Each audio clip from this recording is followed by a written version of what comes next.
முதலாம் தேதி முதல் எரிபொருள் தொடர்பான விடயத்தில் இருக்கின்ற இந்த பஸ் கட்டணம் குறைக்கப்பட போகிறது என்பதும் இங்கே முக்கியமான செய்தியாக இடம்பெடுத்திருப்பதை காணலாம். அது தொடர்பான செய்தி இன்றைய தினம் இடம்பெடுத்திருக்கிறது.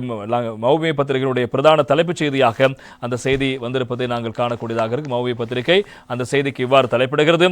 வார்ஷிக பஸ் காஸ்து அடிவீம சியட்ட දෙකයි දශම 5යි අවම ගාස්තුවේ අඩුවීමක් නැ උපරිම අඩුවීම රුපියල් 54යි பஸ் ஹிமியோ එකඟ වෙති என்பதாக இந்த தினம் மௌபிமி பத்திரிகை தலைப்பெற்றுவது நாங்கள் காணக்கூடியதாக இருக்கிறது. எனவே இந்த வருடாந்த பஸ் கட்டண திருத்தம் தற்போது அமலுக்கு வரப்போகிறது. எனவே இந்த வருடம் ஜூலை 1ஆம் தேதி முதல் அமலுக்கு வருகின்ற பஸ் கட்டண திருத்தத்தில் 2.5% பஸ் கட்டணம் குறைவடைய போகிறது. ஆரம்ப கட்டணத்தில் மாற்றமில்லை, ஆனால் உயர்ந்தபட்சமாக 54 ரூபாய் இம்முறை பஸ் கட்டணம் குறைக்கப்பட போகிறது என்பதாக முக்கியமாக இருப்பதை காணலாம். தினக்குரல் பத்திரிகை தலைப்பிடுகிறது.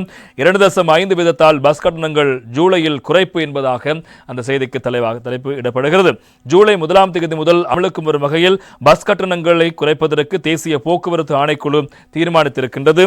இதன்படி பஸ் கட்டணங்களை 2.5% குறைப்பதற்கு நடவடிக்கை எடுக்கப்பட உள்ளதாக நேற்று தினம் தேசிய போக்குவரத்து ஆணைக்குழுவால் அறிவிக்கப்பட்டிருக்கிறது.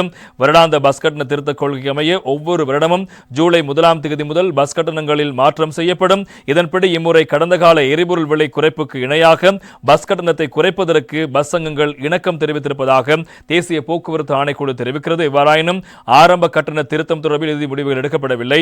இதேவேளை இந்த பஸ் கட்டண திருத்தம் தொடர்பில் தாம் திருப்தி அடையவில்லை என்றும், எதிர்காலத்தில் எரிபொருள் விலை அதிகரிக்கப்பட்டால் பஸ் கட்டணங்கள் மீண்டும் அதிகரிக்கலாம் என்றும் தனியார் பஸ் உரிமையாளர்கள் சங்கத்தினர் தெரிவித்திருந்த போதிலும் அவர்கள் தெரிவித்த விவகாரம் எங்களுடைய செலவுக்கு இணையான பஸ் கட்டண திருத்தம் இருந்தால் நாங்கள் ஏற்றுக்கொள்வோம். எனவே தேசிய போக்குவரத்து ஆணைக்குழு 2.5% பஸ் கட்டண குறைப்புக்கான ஒரு அறிவிப்பை சமர்ப்பித்து பேச்சுவார்த்தைக்கு வந்திருந்தது.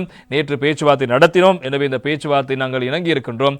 இந்த விடயங்களின் ஊடாக எங்களுக்கு திருப்திகரமான நிலைமை இருக்கிறது. மக்களுக்கு நாங்கள் எரிபொருள் விலை குறைப்புக்கு ஏற்றவாறு பஸ் கட்டணங்களை குறைப்பதற்கு நாங்கள் விரும்புகிறோம். இருந்த போதிலும் இது தொடர்பான விடயத்தில் அரசாங்கத்தின் ஊடாக நாங்கள் இந்த விலை சூத்திரம் தொடர்பான விடயத்தில் எங்களுக்கு திருப்தி இல்லை. இருந்தாலும் இந்த ஏற்கனவே குறைக்கப்பட்ட டீசலின் விலையை அடிப்படையாக வைத்து பஸ் கட்டணங்களை குறைப்பதற்கு இப்போது தீர்மானிக்கப்பட்டிருக்கிறது. நாங்கள் இணக்கம் வெளியிட்டிருக்கின்றோம்.